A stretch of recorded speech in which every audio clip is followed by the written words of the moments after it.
کہ آتے ہوئے ہمارے ساتھ یہ حادثہ ہوا ہے، تو اب ہمیں آؤ اسکارٹ کر کے لے جاؤ، کیونکہ واپسی پر خطرہ ہے، وہیں سے گزرنا ہے، تو وہ ہمارا راستہ مسدود ہے۔ مکے میں یہ دو اطلاعات اکٹھی پہنچی ہیں، ایک شام سے اسوس کال آ گئی ابو سفیان کی، اور دوسرا وہ جو مشرک مارا گیا تھا اس کی خبر پہنچی۔ مکے کی جو اندرونی صورتحال، تو پھر مکے میں آپ کا رہنا ہم سے اسوس کال آ گئی ابو سفیان کی، اور دوسرا وہ جو مشرک مارا گیا تھا اس کی خبر پہنچی۔ مکے کی جو اندرونی صورتحال پھر پتا سب کو کہ ہمارے سر سے بلا ٹل گئی ہے، مدینے چلے گئے ہیں، اب یہ وہاں جا کے بیٹھیں گے تو نہیں، کام کریں گے تو کوئی عربوں اور ان کا پھڈا پڑے گا، تو اگر یہ غالب آ گئے تو ہمارے بھائی ہیں، بھتیجا اپنا ہے، اور اگر عرب ان پر غالب آ گئے تو وہ ہو جائے گا جو ہم چاہتے ہیں، تو ہماری تلواریں اپنے بھائیوں کے خون سے آلودہ ہونے سے بچ جائیں گی۔ یعنی بڑا ایک سمجھداری والا انہوں نے فیصلہ کر لیا۔ لیکن جب یہ دو اطلاعات پہنچی ہیں تو ان ڈوز کے اوپر ہاکس غالب آ گئے۔ ابو جہل انہی میں سے تھا، وہ پھر وہاں ہلہ گلہ مچا، انہوں نے ایک لشکر جرار تیار کیا 1000 کا، اور اسے لے کے وہاں سے چل پڑے۔ انہوں نے اسکارڈ وغیرہ کرنے کا فیصلہ نہیں کیا، بلکہ انہوں نے کہا کہ بھئی اس کو مدینے والوں کی طاقت کو ختم کر دیا جائے تاکہ یہ روز روز کی کھٹ پٹ ختم ہو جائے۔ یہ یعنی ارادے سے وہ وہاں سے نکلیں۔ آتے ہوئے جو بھی شور شرابہ، اودم، ہلہ گلہ جیسے ہوتا ہے نا، وہ اپنی ڈھول دھمکا سارا کچھ، تاکہ اپنے اس میں فتح پہلے ہی گویا مناتے ہوئے آ رہے تھے۔ انہیں یقین تھا ہم اتنا طاقت کے ساتھ آ رہے ہیں تو یہ ہمارا کچھ مقابلہ نہیں کر سکیں گے۔ ادھر صورتحال مدینہ میں یہ ہوئی کہ نبی صلی اللہ علیہ وسلم کو جو بھی خبریں مل رہی تھی کہ بھئی شام سے جو ہے وہ قافلہ چل پڑا ہے، تو اسی حساب سے آپ ایک تیاری کر کے قافلے کے لیے مدینے سے نکلے ہیں۔ یہ جو بے سر و سامانی کی بات تھی، یہ اصل سبب یہ تھا، کوئی بڑی تیاری نہیں ہوئی، کوئی جنگی تیاری تھی ہی نہیں، تجارتی قافلے کے لیے تیاری کر کے نکلے، جتنے لوگ آئے ان کو لے کے چل پڑے، اور جو سامان ہاتھ میں آیا، کوئی سوٹا ڈانگ یا تلوار یا جو بھی کوئی گھوڑا 1-2 میسر آ گئے وہ لے کے آ گئے۔ یہ مقام صفرا پہ تھے، یہ مدینے اور بدر کے درمیان، تو وہی کے ذریعے سے آپ کو خبر ملی کہ ادھر سے لشکر بھی آ رہا ہے، یہ قافلہ ہی نہیں ہے، ادھر سے لشکر بھی ہے۔ یہاں پہ پھر دوسری مشاورت ہوئی ہے، طویل مشاورت کے بعد بالآخر یہ فیصلہ ہو گیا، اور اللہ تعالیٰ کی بھی مرضی یہی تھی کہ یہی فیصلہ ہو کہ مسلمان اب بدر جائیں گے اور لشکر کے ساتھ مڑ بھیڑ ہوگی۔ اور پھر یہ ایک طرف 313 تھے، دوسری طرف 1000 تھا۔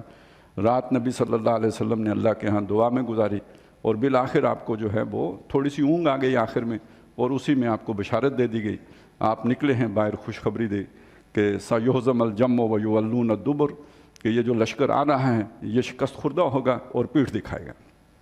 باقی کچھ واقعات ہیں جو ہم ساتھ ساتھ جو ہے نا وہ پڑھتے جائیں گے۔ یہ ایک یعنی یوں سمجھیے کہ ابتدائی ضروری باتیں تھیں جو میں نے عرض کر دی۔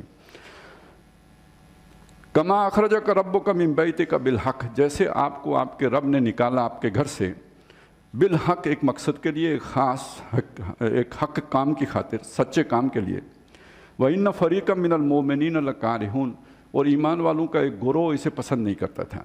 دیکھیے ویسے بھی جنگ و جدال عام انسانی فطرت کے جو ہے نا وہ سے لگا نہیں کھاتا، تو نہیں پسند نہیں کرتے تھے لوگ۔ چاہ رہے تھے کہ کچھ لوگ ایسے ہو سکتے ہیں کہ جن کا خیال یہ ہو کہ یہ اور طریقوں سے بھی ان چیزوں کو نپٹایا جا سکتا ہے، یہ مسئلہ بھی ہو سکتا ہے، یا یہ کہ جو ہم نے سورہ نساء میں پڑھا تھا کہ ابھی جنگ کیوں فرض ہو گئی، کچھ اور ہمیں اللہ تعالیٰ مؤخر کر دیتا، کچھ ضروری کام کر لیتے تو پھر یہ کام کرتے۔ یجادلونک فی الحق کے، وہ آپ سے بحث کر رہے تھے، آرگو کر رہے تھے حق کے معاملے میں، بعد ما تبینہ، جبکہ ان پر یہ حقیقت کھل چکی تھی کہ اب یہ ہونا ہی ہونا ہے، یہ تو اب ارادہ پکا ٹھان لیا گیا ہے۔ کانما یساقون الی الموت، ان کی کیفیت ایسی تھی جیسے موت کی طرف وہ لے کے جائے جا رہے ہوں، وہم ینظرون، اور موت کو وہ سامنے دیکھ رہے ہوں۔ یعنی ایک آدمی جو موت سے کی کیفیت دیکھ رہا ہو تو جو اس کی کیفیت ہوتی ہے تو وہ ان کی ہوگی تھی۔ وَإِذْ يَعِدُهُمُ اللَّهُ إِحْدَى الطَّائِفَتَيْنِ، اور جب اللہ تم سے وعدہ کر رہا تھا کہ 2 گروہوں میں سے ایک تمہارا ہے، لکم، وہ تمہارے، انہا لکم، کہ وہ تمہارے لیے لکھ دیا گیا ہے، وہ تمہیں ملے گا، فتح حاصل ہوگی یا مال تجارت ملے گا، 2 میں سے ایک کا فیصلہ کر لو، دونوں نہیں ہے لیکن 2 میں سے ایک تمہارا ہے۔ اور یہ سب مدینے میں نہیں ہے وعدہ ہوا، یہ مدینے سے نکل کے مقام صفرا پہ ہوا۔ وَتَوَدُّونَ، اور مسلمانوں تم یہ چاہ رہے تھے، تمہاری یہ خواہش تھی، ان غیر ذات شوکت تکون لکم، کہ تمہیں وہ ملے کہ جس میں تمہیں کانٹا نہ چبھے۔ ظاہر ہے کمفرٹ زون سے آدمی جلدی جلدی نکلنے کے لیے تیار نہیں ہوتا، تو مال و دولت بھی مل جائے گا اور کوئی اس میں گزند بھی نہیں پہنچے گا۔ وَيُرِيدُ اللَّهُ أَن يُحِقَّ الْحَقَّ بِكَلِمَاتِهِ، اور اللہ یہ ارادہ کرے بیٹھا تھا کہ وہ اپنے کلمات کے ذریعے سے حق کا حق ہونا ثابت کر دے گا۔ یہ جو ابو جہل نے ڈنڈورا پیٹا ہے سارے عرب میں کہ کل فیصلہ ہو جائے گا جی اللہ کس کے ساتھ ہے اور حق کس کے ساتھ ہے، تو اللہ بھی یہ چاہ رہا تھا کہ اب فیصلہ ہو ہی جائے کہ حق وہ کس طرف ہے اور اللہ تعالیٰ کس سائڈ پر ہے۔ وَيَقْطَعَ دَابِرَ الْكَافِرِينَ، اور تاکہ وہ کاٹ ڈالے کافروں کی جڑ۔ ظاہر ہے جو بڑا سردار ہوتا ہے، ویسے تو وہ چوٹی ہوتے ہیں سردار، اور جو قوم کا سر ہوتا ہے سردار، لیکن یہ کہ ایک اعتبار سے قوم کو چلانے میں جو جیسے درخت کو چلانے میں جڑ کا کردار ہوتا ہے، تو قوم کو چلانے میں ڈرائیونگ سیٹ پہ سردار بیٹھا ہوتا ہے، تو جب وہ مارے گئے 70 تو گویا جڑ کٹ گئی ان کی۔ لَيُحِقَّ الْحَقَّ وَيُبْطِلَ الْبَاطِلَ، تاکہ حق کا حق ہونا ثابت ہو جائے اور باطل کا باطل ہونا ثابت ہو جائے۔ وَلَوْ كَرِهَ الْمُجْرِمُونَ، خواہ مجرموں کو یہ بات ناپسند ہو۔ ظاہر ہے مجرم تو اسے پسند نہیں کریں گے کہ فیصلہ کن، وہ تو کنفیوژن چاہتے ہیں، وہ تو چاہتے ہیں لوگ کنفیوز رہیں، لیکن اللہ کلیئرٹی چاہتا ہے، تو وہ حق کا حق ہونا اور باطل کا باطل ہونا ثابت کر کے چھوڑے گا۔ اِذْ تَغِيثُونَ رَبَّكُمْ فَاسْتَجَابَ لَكُمْ، اے مسلمانوں جب تم اپنے رب سے استغاثہ کر رہے تھے، فریاد، استغاثہ کا اصل مطلب ہوتا ہے فریاد کرنا، جب تم اپنے رب سے فریادیں کر رہے تھے، فَاسْتَجَابَ لَكُمْ، اس نے تمہیں جواب دیا، یعنی تمہاری دعا قبول کی۔ انی ممدکم بِأَلْفٍ مِّنَ الْمَلَائِكَةِ مُرْدِفِينَ، کہ میں تمہاری مدد کو پہنچوں گا، 1000 فرشتے بھیجوں گا تمہاری مدد کے لیے، مردفین، لگاتار آئیں گے۔ یہ ردف ہوتا ہے، جیسے ہم موٹر سائیکل پہ اگلے اس کے ساتھ پچھلا جڑ کے بیٹھتے ہیں، تو جو اونٹ پہ بیٹھا ہوتا ہے پیچھے اسے کہتے ہیں ردیف، تو مردفین یعنی پے بپے ایک دوسرے کے پیچھے جڑے ہوئے آئیں گے۔ وَمَا جَعَلَهُ اللَّهُ إِلَّا بُشْرًا، اور یہ بھی جو آپ کو خوشخبری دی ہے اللہ نے، یہ بس ایک خوشخبری کے طور پر دی ہے۔ وَلِتَطْمَئِنَّ بِهِ قُلُوبُكُمْ، تاکہ اس کے سے تمہارے دلوں میں اطمینان پیدا ہو جائے کہ اللہ ہمارے ساتھ ہے۔ یہ ہم نے پہلے بھی یہ آیت اسی طرح وہاں پہ بھی تھی سورہ آل عمران میں بھی، وہاں جو اس موقع پہ فرشتوں کے اترنے کا ذکر کیا گیا تھا وہ 3000 اولاً اور 5000 بعد میں، وہ وہاں پہ یہ ذکر تھا، یہاں پہ 1000 کا ذکر ہے، کیونکہ ادھر سے لشکر بھی 1000 کا آ رہا ہے، ان کا بھی اس موقع پہ لشکر 3000 کا آ رہا تھا، تو 3000 کا وعدہ تھا۔ خبر پھیل گئی تھی کہ ان کو مدد کے لیے ایک اور 2000 کا لشکر بھی آ رہا ہے، تو اللہ نے کہا 5000 فرشتے بھیج دیتے ہیں۔ تو یہاں پہ چونکہ لشکر 1000 ہے تو ان کے برابر فرشتے بھیج دیے۔ وَمَن نَّصْرُ إِلَّا مِنْ عِندِ اللَّهِ، اور مدد نہیں ہے مگر اللہ ہی کی طرف سے ہے۔ ان اللہ عزیز حکیم، بے شک اللہ تعالیٰ زبردست ہے اور حکمت والا ہے۔ یہ بات بھی کاش ہمیں سمجھ آ جائے کہ مدد اللہ کی طرف سے ہوتی ہے، یہ کوئی اہل نصرہ اللہ سے بڑھ کر اور کوئی نہیں ہوتا ہے، اور اسی پر توکل کرنا چاہیے۔ اِذْ یُغَشِّیکُمُ النُّعَاسَ أَمَنَةً مِّنْهُ، جب تم کو ڈھانپ لیا اللہ کی طرف سے ایک اونگ نے۔ یہ وہاں پہ جب گئے ہیں مسلمان تو ابتدائی حالات کوئی اچھے نہیں تھے، کیونکہ وہ پہلے آئے تھے، انہوں نے اچھی جگہ پر قبضہ کر لیا تھا۔ مسلمانوں کے حصے میں کیمپنگ کے لیے جو جگہ آئی تھی وہ مناسب نہیں تھی، ریت تھی، پاؤں دھنستے تھے، اور یہ کہ وہ تھے بھی نشیب میں، اور پانی بھی نہیں تھا، پیاس بھی لگی تھی، وضو کے لیے بھی پانی نہیں تھا۔ تو یعنی ابتدائی حالات جو انہوں نے، جیسے سیانے لوگ ہوتے ہیں تو انہیں اندازہ ہوا کہ یہ کوئی آج جو ہے نا موسم ٹھیک نہیں لگتا، یعنی موافق نہیں ہے۔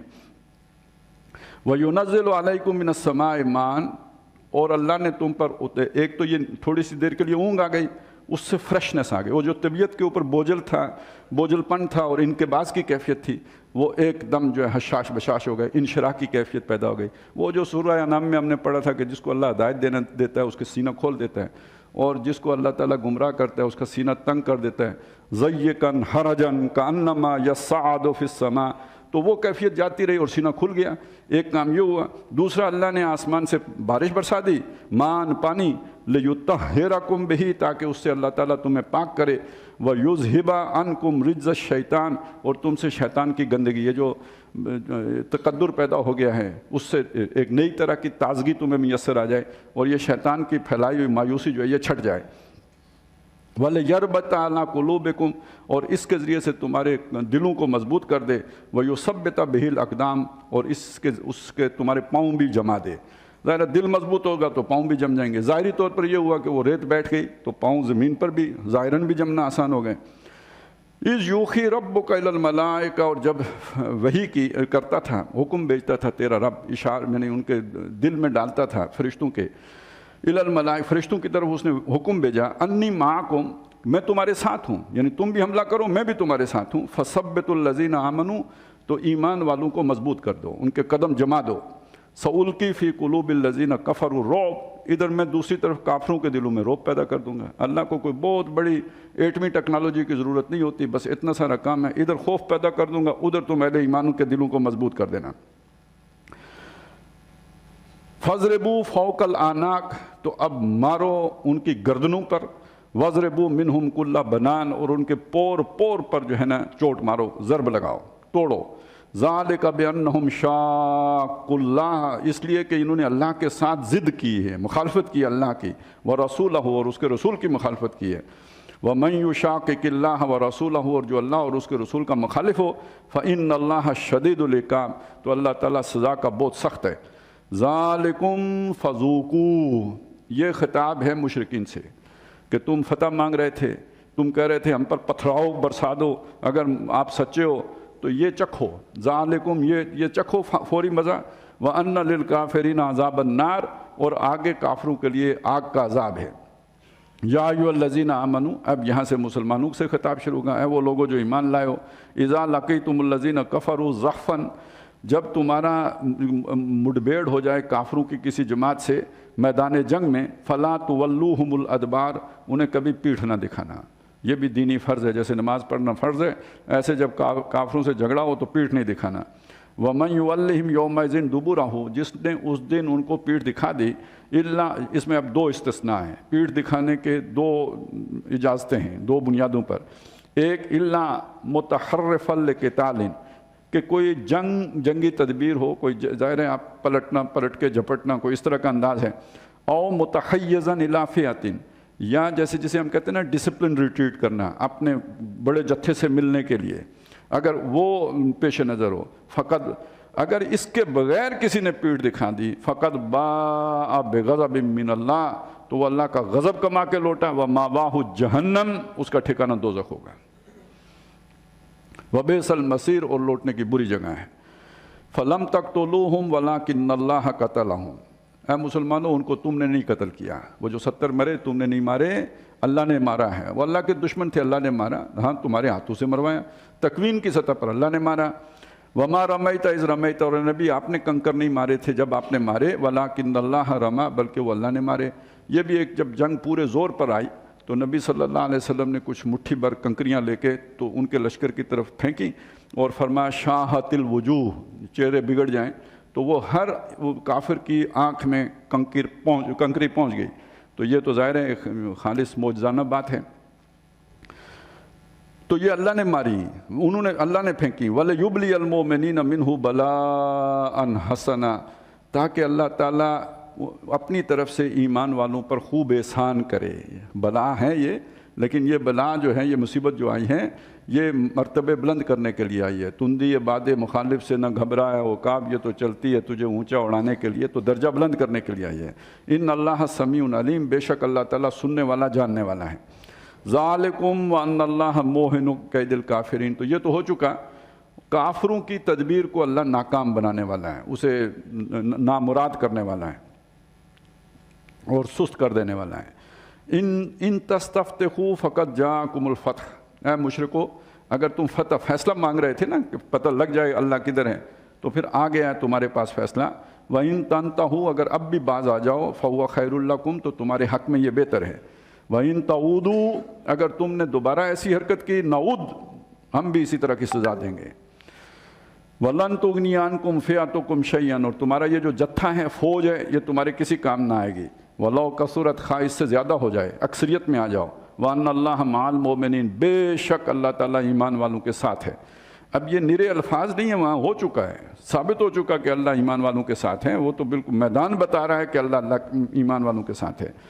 یا ایھا الذین آمنوا اطیعوا اللہ ورسولہ، اے وہ لوگوں جو ایمان لائے ہو، حکم مانو اللہ کا اور اس کے رسول کا۔ ولا تولوا عنہ، اور ان سے منہ مت موڑو۔ وانتم تسمعون، جب تم سن لو، یعنی جب ایک دفعہ اللہ رسول کی پکار لگ جائے پھر پیچھے نہ مڑو، پھر آگے بڑھو، اس پکار پر لبیک کہو۔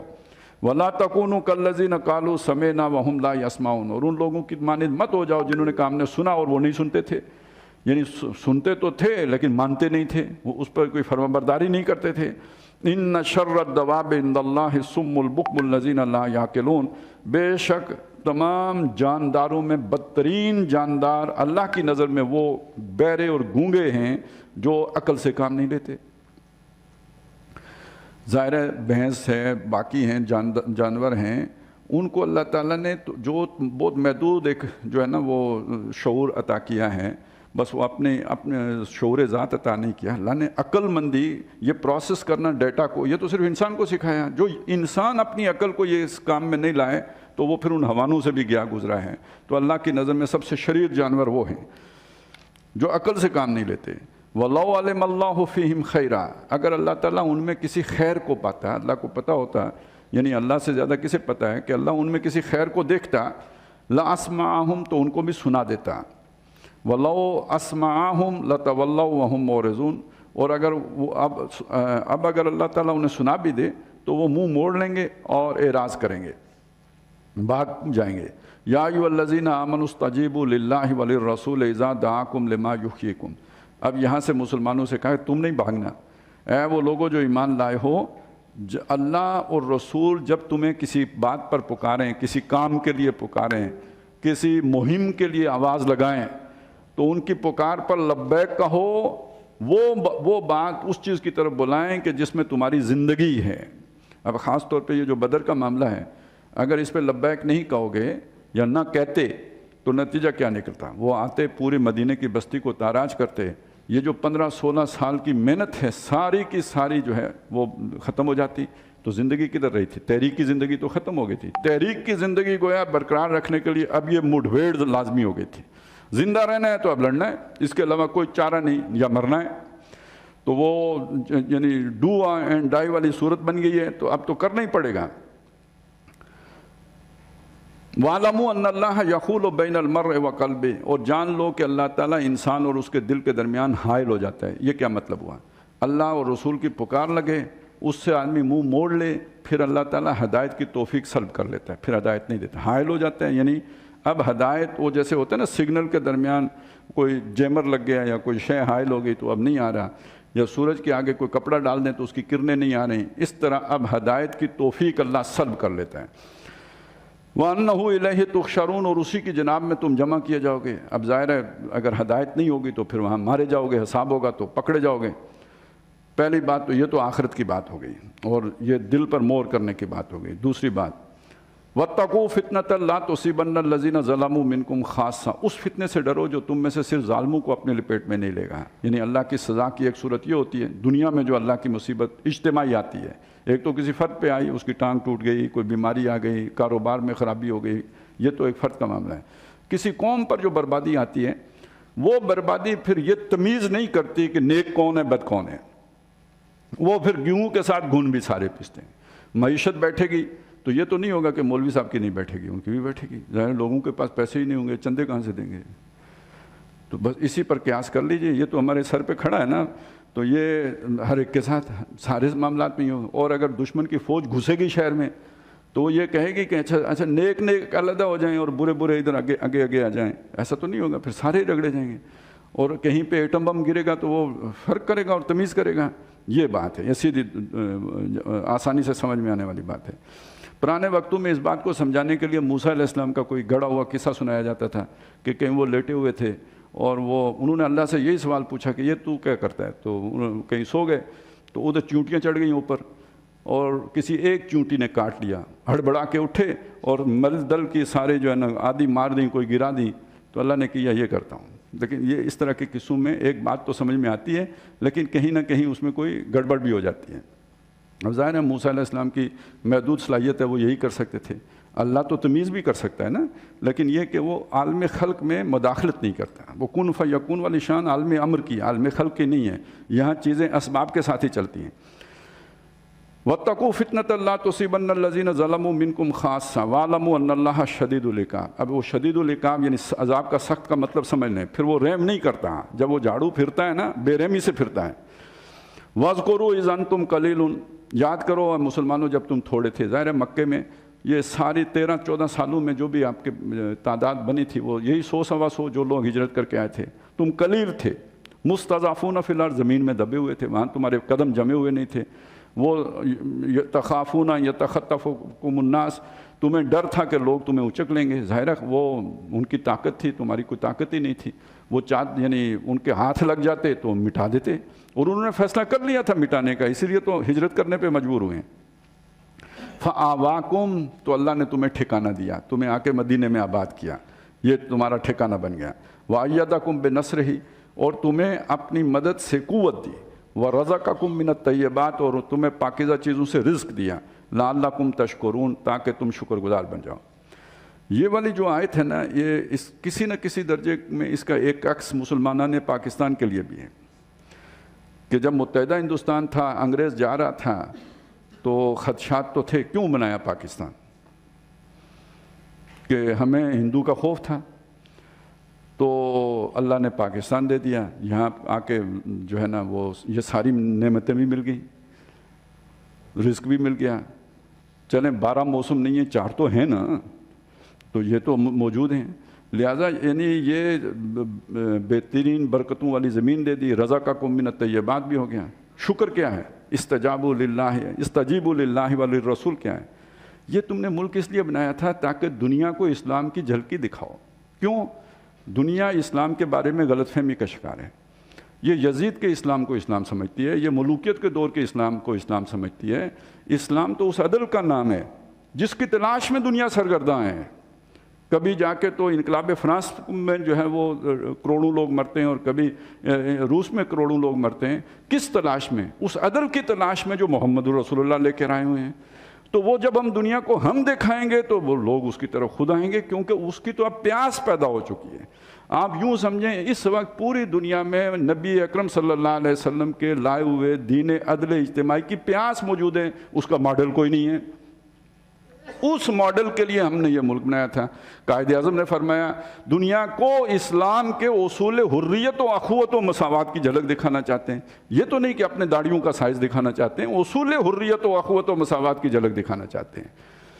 اور اس سے پہلے علامہ اقبال، جن کو ہم مصور پاکستان کہتے ہیں، انہوں نے فرمایا تھا کہ اگر یہ ہو گیا، ہندوستان کے شمال مغرب میں مسلمانوں کو آزاد خطہ میسر آ گیا، تو موقع مل جائے گا کہ عرب امپریلزم کے دور میں جو اسلام کے چہرے پہ داغ و دبے پڑ گئے تھے وہ ہٹا کر اصل اسلام کی تصویر دنیا کو دکھائی جا سکے۔ تو پیش نظر تو یہ تھا، یہ شکر ہے، اس ملک کا شکر یہ ہے۔ اس ملک کا شکر 14 اگست منانا نہیں ہے، اصل شکر اس میں یہ یہاں جا کے یہ اللہ کی پکار ہے، یہ وقت کی پکار ہے، اس پہ لبیک کہو۔ نہیں تو جو پھر مصیبت آئے گی تو گیہوں کے ساتھ گھن بھی پیسے گا، مجرموں کے ساتھ نیکوکار بھی رگڑے جائیں گے۔ یہ 3 آیتیں ہیں، بہت اہم ہیں اس اعتبار سے۔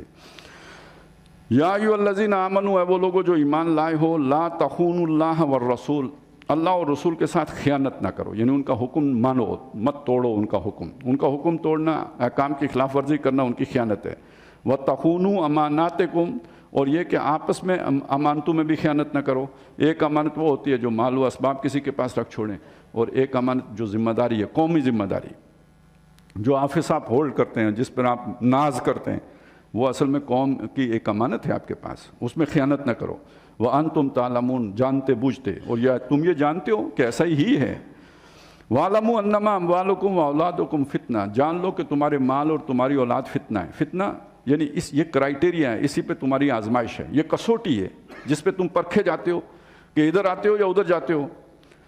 وَأَنَّ اللَّهَ عِنْدَهُ أَجْرٌ عَظِيمٌ، اور اللہ ہی کے پاس اجر عظیم ہے۔ اصل میں یہ اجر عظیم کو اس کے ساتھ کیوں جوڑا؟ اور اللہ کے پاس ہے کہ انسان دنیا میں مال اور اولاد اس پہ تکیہ کرتا ہے کہ مشکل وقت کا سہارا ہے، اور یہ بدلے کے طور پر، یعنی جب میں پرابلم میں ہوں گا تو یہ کام آئیں گے۔ تو بتایا کہ اصل اجر عظیم تو اللہ کے پاس ہے۔ یہ چیزیں اللہ نہ توفیق دے تو اولاد بگڑ جاتی ہے، جو مال جمع کیا تھا اسی پہ گلچھرے اڑاتی ہے، ماں باپ کو پوچھتی نہیں ہے۔ یا ایھا الذین آمنوا، ہے وہ لوگوں جو ایمان لائے ہو، ان تتقوا اللہ یجعل لکم فرقانا، اگر تم اللہ کا تقوی اختیار کرو گے تو وہ تمہارے لیے فرقان فرق کرنے والی چیز، تمہیں دو دلی میں نہیں چھوڑے گا، یعنی کنفیوز نہیں چھوڑے گا، کلیئرٹی عطا کر دے گا۔ سب سے بڑی بات یہ ہے۔ اور دوسرا مطلب یہ کہ جس مشکل میں پھنسے ہو وہاں سے نکلنے کا راستہ دے دے گا۔ لیکن وہ تقوی کیا ہے؟ یہ جو پیچھے بیان ہوا ہے، اللہ رسول کی نافرمانی نہ کرو، امانتوں میں خیانت نہ کرو۔ تقوی کا سب سے بڑا مظہر یہاں پہ یہ بیان ہوا ہے۔ وَيُكَفِّرْ عَنْكُمْ سَيِّئَاتِكُمْ، چھوٹے موٹے گناہ تم سے ہو بھی جائیں گے معاف کر دے گا۔ ہمارا وہ معاملہ ہو جاتا ہے نا، مچھر چھاننا اور اونٹ نگلنا، کہ چھوٹی چھوٹی باتوں پہ تو بہت فوکسڈ ہوتے ہیں، ہمارا تقویٰ جو ہے نا سارا مائکروسکوپ لگا کے بیٹھا ہوتا ہے اس کے اوپر، لیکن یہ کہ بڑے بڑے کام، سود خوریاں، حرام خوریاں، اس کی پرواہ نہیں ہوتی۔ وَيَغْفِرْ لَكُمْ، اور تمہیں بخش دے گا۔ وَاللَّهُ ذُو الْفَضْلِ الْعَظِيمِ، اور اللہ بہت بڑے فضل والا ہے۔ وَإِذْ يَمْكُرُ بِكَ الَّذِينَ كَفَرُوا لِيُثْبِتُوكَ أَوْ يَقْتُلُوكَ أَوْ يُخْرِجُوكَ، اور یاد کریں کہ جب کافر لوگ آپ کے بارے میں یہ سوچ و بچار کر رہے تھے، تدبیریں کر رہے تھے کہ آپ کو قید کر دیں نبی، یا آپ کو قتل کر ڈالیں، یا یہ کہ آپ کو یہاں سے نکال دیں، مکے سے نکال باہر کریں۔ وَيَمْكُرُونَ وَيَمْكُرُ اللَّهُ، انہوں نے اپنی تدبیر کی، اللہ نے اپنی تدبیر کی، وہ ناکام ہوئے، اللہ آپ کو جو ہے وہاں سے نکال لایا، مدینے میں آپ کو ٹھکانہ دے دیا۔ وَاللَّهُ خَيْرُ الْمَاكِرِينَ، اور اللہ سب سے بہتر تدبیر کرنے والا ہے۔ وَإِذَا تُتْلَىٰ عَلَيْهِمْ آيَاتُنَا، اور جب ان پر ہماری آیتیں پڑھی جاتی ہیں، قَالُوا قَدْ سَمِعْنَا، انہوں نے کہا ہم نے سن لیے، یہ آپ کا کلام بہت دفعہ سنا ہے۔ لَوْ نَشَاءُ لَقُلْنَا مِثْلَ هَٰذَا، اگر ہم چاہیں تو اس جیسا کلام ہم بھی وضع کر سکتے ہیں۔ ابھی ہم چاہ نہیں رہے، مصروفیت ہے، فضول کام کرنے کا ٹائم نہیں ہے، وگرنہ یہ کہ ہمیں ذرا سا موقع ملے، فارغ ہوں تو ہم بیٹھ کے اس زمانے میں کہیے کہ طائف جا کے کسی سبزہ زار پر بیٹھ کے تو اس طرح کا کلام بنانا ہمارے لیے کوئی مشکل نہیں ہے۔ ان ھذا الا اساطیر الاولین، کیا ہے اس میں؟ کوئی خاص بات تو نہیں ہے، کوئی بہت گہری بات نہیں ہے جو ہم نہ کہہ سکیں، پرانے لوگوں کی کہانیاں ہی ہیں نا، وہ ہم کر لیں گے۔ یہ نضر بن حارث تھا، اس نے اور بھی کام کیے، یہاں پہ یہ دعویٰ ہے اس کا، سورہ لقمان میں ذکر آئے گا کہ وہ جو ہے نا اس نے لہو الحدیث خریدا، یعنی وہ کھیل کا سامان اور کچھ لونڈیاں وغیرہ لایا اور کہانیاں وہ لوگوں کو سناتا تھا کہ ان کی کہانیاں سننے کا کیا فائدہ ہے، ادھر آؤ نظر آ، ہم رنگین کہانیاں سناتے ہیں، اور بہت ہی ہماری محفل بھی بہت دلکش ہوتی ہے، کلرفل محفل میں رنگین کہانیاں۔ وَإِذْ قَالُوا اللَّهُمَّ إِنْ كَانَ هَٰذَا هُوَ الْحَقُّ، اور جب انہوں نے کہا اللہ، یعنی اللہ سے دعائیں کرتے ہیں یہ لوگوں کو دکھانے کے لیے تاکہ لوگوں کو یقین ہو کہ ہم مخلص ہیں، اے اللہ اگر یہ محمد صلی اللہ علیہ وسلم اور یہ قرآن حق ہے، من عندک، اور تیرے ہی پاس سے آیا ہے، فَأَمْطِرْ عَلَيْنَا حِجَارَةً مِّنَ السَّمَاءِ، تو ہم پر آسمانوں سے پتھراؤں کی پتھر برسا دے، اویتنا بعذاب علیم، یا ہم پر عذاب علیم، دردناک عذاب ہم پر اتار دے۔ وما کان اللہ لیعذبہم وانت فیہم، اور اللہ ایسا نہیں تھا کہ ان پر اللہ عذاب اتار دیتا جبکہ آپ ان میں موجود تھے، وہ تو مستحق تھے اس عذاب کے، یہ آپ کی برکت سے وہ عذاب ہم نے ان سے ٹالا۔ اب یہ سمجھے کہ وہ جو دعو کر رہے تھے نکالنے کا، اللہ نے موقع دیا نکالنے کا، تو اصل میں وہ پکڑ میں آنے کے لیے موقع دیا، آپ وہاں ہوتے تو عذاب نہیں آ سکتا تھا، آپ کا ان پر عذاب آنے کے لیے آپ کا وہاں سے نکلنا ضروری تھا، یہ اللہ کا منصوبہ، لیکن نکالا انہوں نے خود۔ تو کہنے کو ان کی تدبیر ہے، حقیقت میں اللہ کی تدبیر میں پھنس رہے تھے، اللہ تو جیسے منتظر تھا کہ کب یہ جرم کریں تو ہم ان کو جپٹیں۔ وما کان اللہ لیعذبہم وانت فیہم وما کان اللہ معذبہم وہم یستغفرون، اور اللہ ایسا نہیں تھا کہ ان کو عذاب دیتا جبکہ وہ استغفار بھی کرتے تھے۔ اس کا ظاہری مطلب اگر کوئی سمجھے تو یہ بھی ہو سکتا ہے کہ ابو جہل جن کو یہ دعا کر کے تو رات کو کہتا تھا اے اللہ وہ دعا قبول نہ کریں، غلطی ہو گئی معاف کر دے، ایک معنی یہ نکل سکتا ہے، لیکن یہ مطلب نہیں ہے، مطلب یہ تھا کہ انہی کے بھائی ہیں نا، ابو بکر کون ہے، عمر کون ہے، جو ایمان لے آئے کون ہے، انہی میں سے ہیں، جب وہ استغفار کر رہے ہیں تو ان کا استغفار قوم کے اوپر سے اس اجتماعی عذاب کو ٹالے ہوئے ہے، ان کا بھی نکل جانا ضروری تھا، ان کو علیحدہ کیا، چھانٹی ہو گئی، اب یہ عذاب کے حقدار ہو گئے ہیں۔ اور یہ جو قسطوں میں آیا ہے اس کا سبب بھی ہے کہ ابھی بھی پوٹینشلی ان کے اندر ایسے ایمان والے موجود تھے جنہوں نے بعد میں ایمان لانا تھا، اس لیے اللہ نے گریجولی وہ عذاب لایا۔ صلح حدیبیہ کے بعد بھی خالد بن ولید صلح حدیبیہ کے بعد مسلمان ہوئے ہیں۔ وَمَا لَهُمْ أَلَّا يُعَذِّبَهُمُ اللَّهُ، اور ان کی کیا اوقات ہے کہ اللہ ان کو عذاب نہ دیتا، وَهُمْ يَصُدُّونَ عَنِ الْمَسْجِدِ الْحَرَامِ، جبکہ وہ مسجد حرام سے روکتے ہیں، وَمَا كَانُوا أَوْلِيَاءَهُ، اور اس کے وہ متولی ہونے کا حق نہیں رکھتے، ان اولیاءہ الا المتقون، اس مسجد کے تولیت کا حقدار تو پرہیزگار لوگ ہیں، ولیکن اکثرہم لا یعلمون، لیکن ان کی اکثریت نہیں جانتی، وما کان صلاتہم عند المسجد عند البیت، اور جو وہ نماز پڑھتے ہیں وہاں پہ، جو ان کی نماز ہے وہاں کی، وہ نہیں ہے الا مقام و تصدیہ، مگر سیٹیاں بجانا اور تالیاں پیٹنا۔ یعنی اللہ کے شاعر کو بھی شیطانی رخ دیا ہوا ہے، سیٹیاں بجاتے ہیں، تالی پیٹتے ہیں، کہتے ہیں جی نماز ہو گئی۔ ویسے الصلاۃ جو ہے نا لغوی آج کل ہمارے لوگ بہت سارے قرآن مجید کو لغت کے ذریعے سے بھی سمجھنے کی کوشش کرتے ہیں، تو صلاۃ کے معنی کے اندر تو ہلکا یعنی تھوڑا سا سرین ہلا لینا، ٹھمکا سا لگا لینا، تو یہ بھی کفایت کرے گا۔ تو انہوں نے اسی معنی میں لغوی معنوں میں صلاۃ پڑھنی شروع کی ہوئی تھی، سیٹیاں بجا کے اور تالیاں پیٹ کے۔ فذوقوا العذاب بما کنتم تکفرون، تو چکھو مزہ عذاب کا جو تم کفر کیا کرتے تھے، اس کا بدلہ ہے۔ ان الذین کفروا ينفقون اموالهم لیصدوا عن سبیل اللہ، بے شک کافر لوگ اپنے مالوں کو خرچ کریں گے تاکہ اللہ کی راہ سے روکیں، یعنی اللہ کی راہ سے لوگوں کو روکنے کے لیے مال خرچ کریں گے۔ فسينفقونها، اور بھی خرچ کریں گے، اس سے پہلے بھی انہوں نے کیا ہے، مزید بھی کریں گے۔ ثم تكون عليهم حسرة، پھر یہ سارا خرچ کرنا ان پر ایک حسرت بن جائے گا، افسوس کا ذریعہ بنے گا، کیونکہ وہ کامیاب نہیں ہوں گے اپنے مشن میں۔ ثم يغلبون، پھر مغلوب کر دیے جائیں گے۔ والذین کفروا الی جہنم یحشرون، اور کافر لوگ دوزخ میں جمع کیے جائیں گے۔ لیمیز اللہ الخبیث من الطیب، یہ سارا دنیا میں یہ جو اکھاڑ بچھاڑ ہو رہی ہے، جھگڑا ہو رہا ہے مسلمانوں اور کافروں کا، تو یہ کیوں ہو رہا ہے؟ جیسے وہاں سے نکالا مسلمانوں کو، مدینے لائے، پیچھے جو رہ گئے، تو ابھی یہ جنگ جاری رکھی ہے اللہ نے، اس لیے کہ لیمیز اللہ الخبیث من الطیب، تاکہ اللہ تعالیٰ طیب میں سے چھانٹ کر خبیث کو علیحدہ کر دے۔ وَيَجْعَلَ الْخَبِيثَ بَعْضَهُ عَلَى بَعْضٍ، اور خبیث کے تہ کے اوپر دوسرے خبیث کی تہ لگا دے۔ فَيَرْقَمُهُ جَمِيعًا، پھر اس سارے ڈھیر سارے کے سارے کو ڈھیر کر دے۔ فَيَجْعَلَهُ فِي جہنم، پھر سب کو دوزخ میں ڈال دے۔ کسی بھی معاشرے میں اصلاح کے لیے پولرائزیشن پہلا کام ہے۔ جب یہ پولرائزیشن کا عمل شروع ہو جاتا ہے، خبیث اور طیب کی چھانٹی، تو اس کا مطلب ہے اب کوئی فیصلہ کن مرحلہ سر پہ آ گیا ہے۔ اور جب تک یہ پولرائزیشن نہیں ہوتی، کبھی بھی کسی معاشرے کی اصلاح نہیں ہوتی، کیونکہ وہ گڑمڑ ہوتا ہے۔ اور یہ جو لوگ ہوتے ہیں خبیث، تو خبیث ہیں، یہ باتوں کے بھی خبیث ہیں، من مو لیتے ہیں، جھوٹ سچ ہر طرح سے، رشوتیں بازار گرم کر کے رکھیں گے، معاشرہ سدھر سکتا نہیں، کرپشن ختم ہو نہیں سکتی۔ پہلا کام ہے پولرائزیشن، خبیث علیحدہ اور طیب علیحدہ۔ ہم کیسے کریں گے؟ آج تک کوئی ایسی جو ہے نا وہ ٹیکنالوجی ایجاد نہیں ہوئی ہے کہ یہ پتہ لگے کہ یہ خبیث ہے اور یہ طیب ہے۔ دل کی کیفیت اللہ ہی جانے۔ یہ حالات ہیں جو خبیث اور طیب کو علیحدہ کرتے ہیں۔ اور جب خبیث ایک طرف جمع ہونا شروع ہو جائے، بظاہر آپ کو مشکل لگے گی، لیکن یہ کہ یہ خوشخبری کی علامت ہوتی ہے کہ اب اللہ خیر کرے گا، اب بہتری ہوگی۔ ہاں سارے ہی خبیث ہوں تو پھر کیتری ہوگی، پھر تو ستیاناسی پھرے گی، لیکن یہ کہ اگر اللہ نے اچھے لوگ بھی رکھے ہوئے ہیں تو اور خبیث چھٹ رہے ہیں تو اس کا مطلب اب بہتری ہوگی۔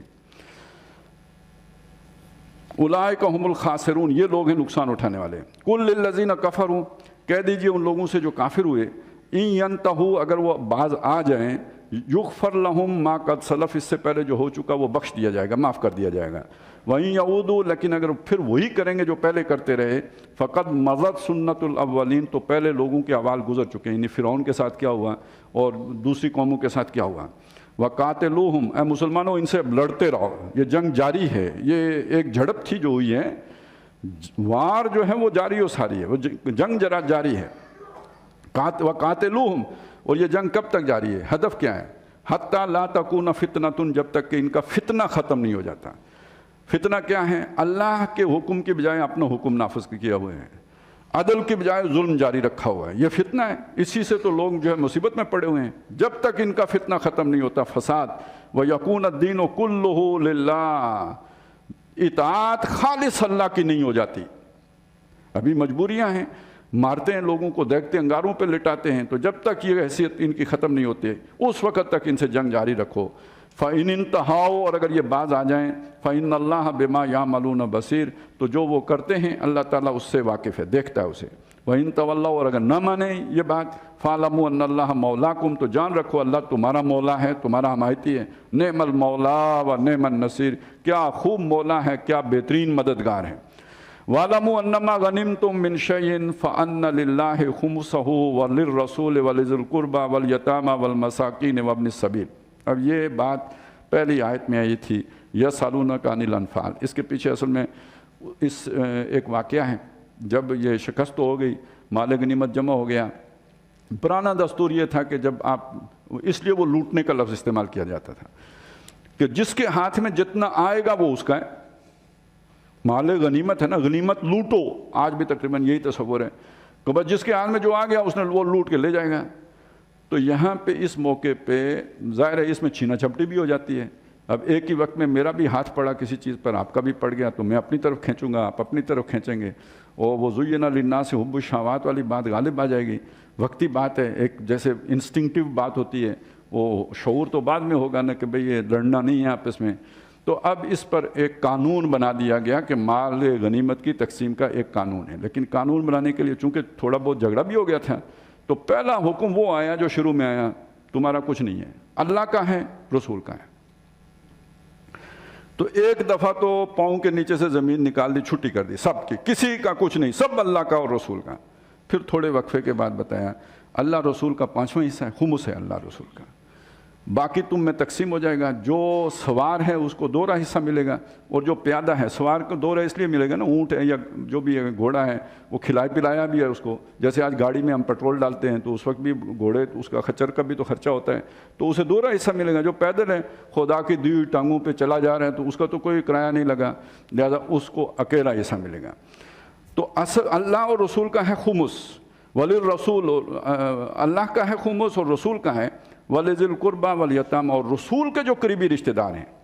یہ جو مسئلہ آتا ہے نا بنو ہاشم کو زکوٰۃ نہیں دی جائے گی، اور جن کو مال غنیمت میں سے خمس مل جائے، معدنیات جتنی نکلے اس سے خمس مل جائے، جو خزانہ کہیں سے برآمد ہو جائے اس سے خمس مل جائے. وہ 50 شادیاں انہوں نے کھڑکائی ہیں اور کوئی کام نہیں کیا، تو انہیں زکوٰۃ بھی دینی ہے اوپر سے. اس لیے زکوٰۃ منع کی تھی، خمس ملتا تھا. وہ آج ظالمو نہ خمس دیتے ہو، اوپر سے زکوٰۃ بھی بند کر دی ہے. تو یہ یعنی یہ اصل میں اس طرح نہیں ہے. یہ ہمارے جو ہے امام ابو یوسف، بلکہ مجھے کسی نے بتایا امام ابو حنیفہ کا بھی جو ہے نا فتویٰ یہی تھا، اور بھی بہت سے ائمہ ایسے گزرے ہیں، انہوں نے کہا یار یہ آپس میں ایک دوسرے کو دے سکتے ہیں. وہ خمس کے ساتھ جڑی ہوئی چیز تھی. آج جتنا پیٹرول نکلتا ہے اس سے خمس مل جائے تو پھر وہ زکوٰۃ دینے والے ہو جائیں بجائے لینے کے، پھر تو ضرورت نہیں ہے. تو یہ جو رسول کے قریبی رشتہ دار ہیں ان کو ملے گا. ظاہر رسول نے خود تو نہیں کھانا وہ سارا، ان کے قریبی رشتہ داروں کو ملے گا. باقی یہ کہ جو بھی اس خزانے سے اس خمس میں سے یتیموں کو، محتاجوں کو، مسافروں کو بھی دیا جائے گا. ان کنتم آمنتم باللہ، اگر تم اللہ اور پر ایمان رکھتے ہو، وما انزلنا علی عبدنا یوم الفرقان، جو ہم نے نازل، اور اس پر ایمان رکھتے ہو جو ہم نے نازل کیا اس فیصلے والے دن یعنی یوم بدر کو، یوم التقى الجمعان، جب 2 جماعتوں کا ٹکراؤ ہوا. واللہ علی کل شیء قدیر، اور اللہ تعالیٰ ہر شے پر قادر ہے. اذ انتم بالعدوۃ الدنیا وہم بالعدوۃ القصویٰ، جب تم تھے نزدیک والے ٹیلے پر اور وہ تھے دور والے ٹیلے پر، یعنی مدینے سے جو نزدیک ٹیلہ ہے ادھر تم تھے، دوسری طرف وہ تھے. والرکب اسفل منکم، اور جو قافلہ آ رہا تھا وہ تم سے نیچے تھا. اصل میں یہ جو یہ بدر ہے نا، یہ جنکشن ہے، جو شام سے رستہ آتا ہے، مکے سے رستہ آتا ہے، اور جو مدینے سے رستہ جاتا ہے. یہ تینوں جا کے بدر کی وادی میں ملتے ہیں. اور امید یہی تھی کہ وہ جو قافلہ ہے شام سے آ رہا ہے یہاں سے گزرے گا تو ہم یہاں موجود ہوں گے تو انٹرپٹ کر لیں گے. لیکن یہ کہ وہ ابو سفیان، وہ اپنے بہت یعنی ان کی مہارت تھی، وہ ادھر آئی نہیں. انہوں نے ایک نیا راستہ لمبا پکڑا اور یہ بحیرہ احمر کے ساتھ ساتھ نیچے سے نشیب سے ہو کے وہ نکل گئے. تو وہ جو قافلہ تھا وہ نیچے رہ گیا. ظاہر ہے وہ سمندر کی طرف نشیب ہے، یہ اوپر تھا. وَلَوْ تُعَادْتُمْ لَاخْتَلَفْتُمْ فِي الْمِيعَادِ، اگر تم معاہدہ بھی کر کے چلتے نا فلانے تاریخ کو ہم نے آنا ہے تو آگے پیچھے کچھ نہ کچھ ہو جاتا ہے. اتنا لمبا سفر ہے، اونٹوں پہ ہے، کچھ نہ کچھ آگے پیچھے ہو جاتا ہے. وَلَٰكِن لِيَقْضِيَ اللَّهُ أَمْرًا كَانَ مَفْعُولًا، لیکن یہ تو اللہ نے طے کیا تھا برابر پہنچو گے تاکہ جو اس نے طے شدہ کام ہے وہ پورا ہو جائے، وہ مکمل ہو جائے. لِيَهْلِكَ مَنْ هَلَكَ عَن بَيِّنَةٍ، تاکہ مرے جس نے مرنا ہے بینہ پر، وَيَحْيَىٰ مَنْ حَيَّ عَن بَيِّنَةٍ، اور جس نے زندہ رہنا ہے وہ زندہ رہے بینہ پر. یہاں اس کا مطلب وہ مرنے والے نہیں ہیں، اس کا مطلب یہ ہے کہ اب فرقان، حق و باطل کا فرق واضح ہو گیا ہے. اب اگر کوئی شخص کفر پہ رہے گا تو کنفیوژن کی وجہ سے نہیں رہے گا، حق عیاں ہو چکا ہے. تو اب اگر وہ مردہ ہے تو حق واضح ہونے کے بعد مردہ ہے، اور اگر کوئی اسلام کی طرف آیا ہے تو حق واضح ہونے کے بعد، یعنی وہ زندہ ہوا ہے، گویا وہ اٹھ کھڑا ہوا ہے. وَإِنَّ اللَّهَ لَسَمِيعٌ عَلِيمٌ، اور بے شک اللہ تعالیٰ سننے والا جاننے والا ہے۔ اِذْ يُرِيكَهُمُ اللَّهُ فِي مَنَامِكَ قَلِيلًا، اے نبی جب اللہ تعالیٰ نے ان کافروں کو آپ کے خواب میں تھوڑا دکھایا، قلیل۔ وَلَوْ أَرَاكَهُمْ كَثِيرًا، اور اگر وہ مسلمانوں تمہیں زیادہ دکھا دیتا، انہیں تمہارے اے نبی آپ کی نظر میں انہیں زیادہ دکھا دیتا، پھر ظاہر ہے وہ خبر بھی آگے چلتی، لَفَشِلْتُمْ، تو اے مسلمانوں تم کمزور پڑ جاتے، ظاہر ہے آدمی اثرات تو ہوتے ہیں ماحول کے، وَلَتَنَازَعْتُمْ فِي الْأَمْرِ، اور تم معاملے میں تنازع کرتے، وَلَكِنَّ اللَّهَ سَلَّمَ، لیکن اللہ تعالیٰ نے سلامتی کر دی، إِنَّهُ عَلِيمٌ بِذَاتِ الصُّدُورِ، بے شک وہ سینوں کے بھیدوں سے واقف ہے، وہ جانتا ہے انسان کی کمزوریوں کو۔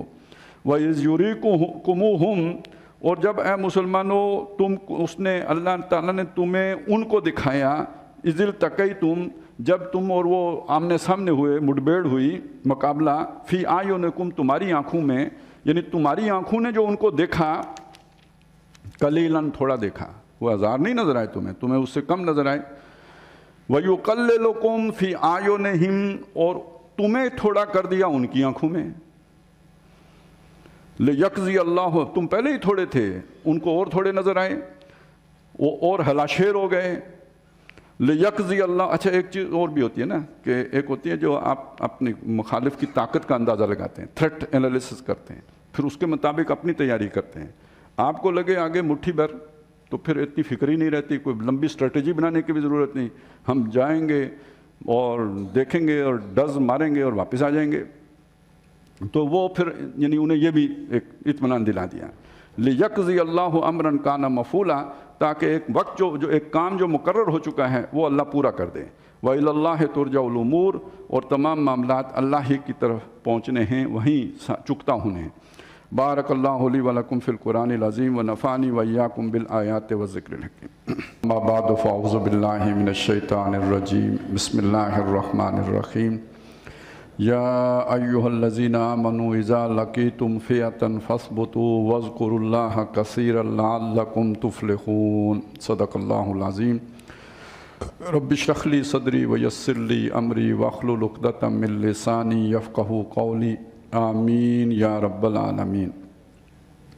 اے وہ لوگو جو ایمان لائے ہو، جب تمہاری مڈبھیڑ ہو کسی جتھے سے، کسی فوج سے، فثبتو، تو ثابت قدم رہو، جمے رہو، وذکروا اللہ کثیراً، اور اللہ کو بکثرت یاد رکھو، یعنی اصل تمہاری طاقت اللہ تعالیٰ پر ایمان یقین کی ہے، تو اللہ کو یاد رکھو، لعلکم تفلحون، تاکہ تم کامیاب ہو، بامراد ہو، وَأَطِیعُوا اللَّهَ وَرَسُولَهُ، اور اللہ کی اطاعت کرو اور اس کے رسول کی اطاعت کرو، وَلَا تَنَازَعُوا، اور آپس میں جھگڑا نہ کرو، تنازع نہ کرو، کھینچ تان نہ کرو، فَتَفْشَلُوا، تو اس سے تم کمزور پڑ جاؤ گے، وَتَذْهَبَ رِيحُكُمْ، اور تمہاری ہوا اکھڑ جائے گی، وَاصْبِرُوا، تو صبر کرو، ان اللہ مع الصابرین، بے شک اللہ تعالیٰ صبر کرنے والوں کے ساتھ ہے۔ اختلاف اور وہ انتشار کو جنم دیتا ہے، تو اتفاق کے نتیجے میں برکت ہوگی اور اللہ تمہیں کامیاب کرے گا۔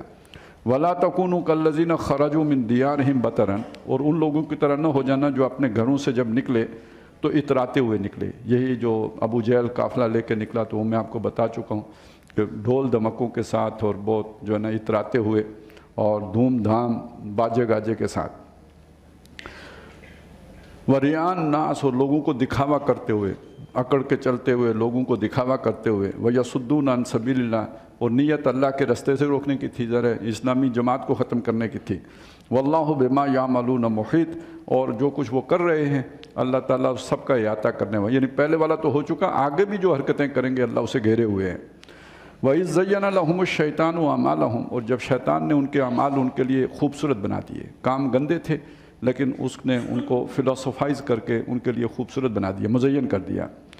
وَقَالَ اللَّهُ غَالِبَ لَكُمُ الْيَوْمَ يَوْمَ مِنَ النَّاسِ، اور اس نے ان سے کہا کہ آج کے دن کوئی تم پر غالب نہیں آ سکتا۔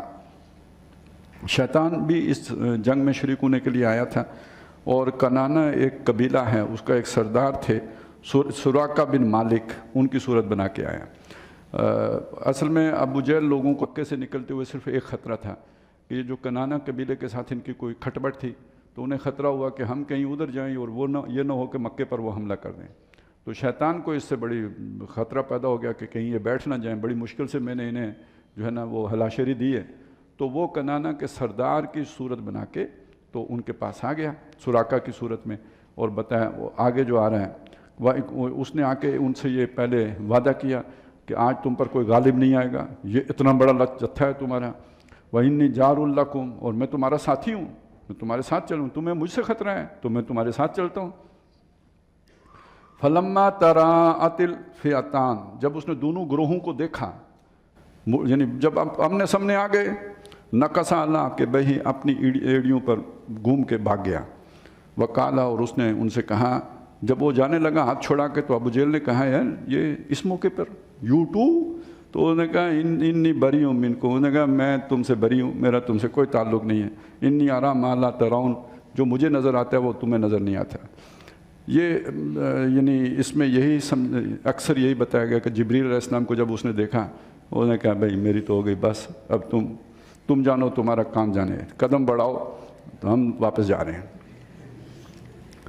لیکن ایک بات اور ہے، اگر آپ اسے شیطان کا طریقہ واردات سمجھیں تو بات اور ہے، شیطان کا کام کسی کی دوستی نہیں ہے، سب کو پھنسانا ہے۔ جب اس نے لا کے کڑکی میں فٹ کر دیے، انہوں نے کہا بس ٹھیک ہے، اب وہ تم سے نمٹ لیں گے، تو اب دوزخ میں ہی جاؤ گے نا، میرا تو کام دوزخ میں پہنچانے کا تھا، تو اس ٹھکانے تک لے آیا ہوں، آگے اللہ دے والے ان جاؤ۔ تو اصل مسئلہ یہ ہے، شیطان کسی کا ساتھ نہیں دیتا۔ اب ایک زمانے میں پی ٹی وی پہ بڑا ایک اچھا ڈرامہ چلا تھا، پلے کسی کے نہیں پڑا تھا، وہ جو ہے نا وہ مسٹر شیطان کے نام سے ڈرامہ تھا۔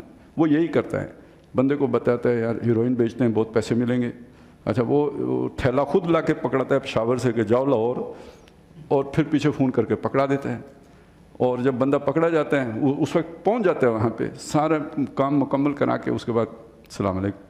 اب کسی کو دوستی کا یہ طریقہ سمجھ میں نہیں آتا تھا، کیونکہ انسانوں کے درمیان جو لوگ ڈاکو بھی ہوتے ہیں ان کے بھی یہ طریقہ تو ہے نہیں، اس لیے وہ ڈرامہ ناکام ہو گیا۔ لیکن ایکچولی شیطان کی عادت یہی ہے، وہ آپ کو گھیرے گا، سبز باغ دکھائے گا اور کڑکی میں فٹ کرے گا، اس کے بعد السلام علیکم، میں کون تم کون، ہمارا آپس میں کوئی تعلق نہیں ہے۔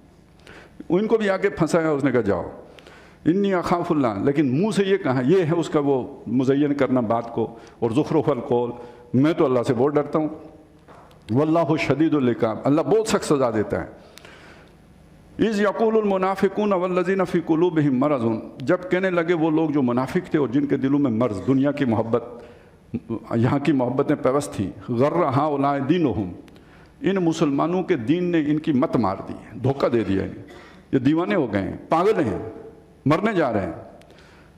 تو یعنی یہ جو ہوتے ہیں نا جسے کہتے ہیں زمینی حقائق سے جو ہے نا میں گرفتار لوگ، تو ان کا تو ہمیشہ یہ رویہ ہوتا ہے، یہ دیوانگی ہے، یہ پاگل پن ہے، یہ جنون ہے۔ وَمَن يَتَوَكَّلْ عَلَى اللَّهِ، اور جو اللہ پر بھروسہ کرے، فَإِنَّ اللَّهَ عَزِيزٌ حَكِيمٌ، تو بے شک اللہ تعالیٰ زبردست ہے اور حکمت والا ہے۔ اچھا یہ بات دین کے لیے قربانی دینے کا یہ جذبہ ہر بندے میں ہونا چاہیے، لیکن اس کا یہ مطلب نہیں ہوتا کہ بندہ عقل شریف کا بالکل ہی استعمال نہ کرے، کیونکہ جب یہ ایک تصویر سامنے آتی ہے، اب نوجوانوں کے سامنے عام طور پہ دوسرا پہلو ہوتا نہیں، تو کوئی وہی جو لے کے ان کو بدر آیا تھا، تو اس طرح کے لوگ پھر انہیں انتہا پسندی کی طرف لے کے چل پڑتے ہیں کہ بے خطر جو ہے نا بم باندھ کے پھٹ جا، تو یہ کوئی اس کا کوئی فائدہ، کیا فائدہ ہوگا؟ تو یہ الٹا اس کا نقصان ہے۔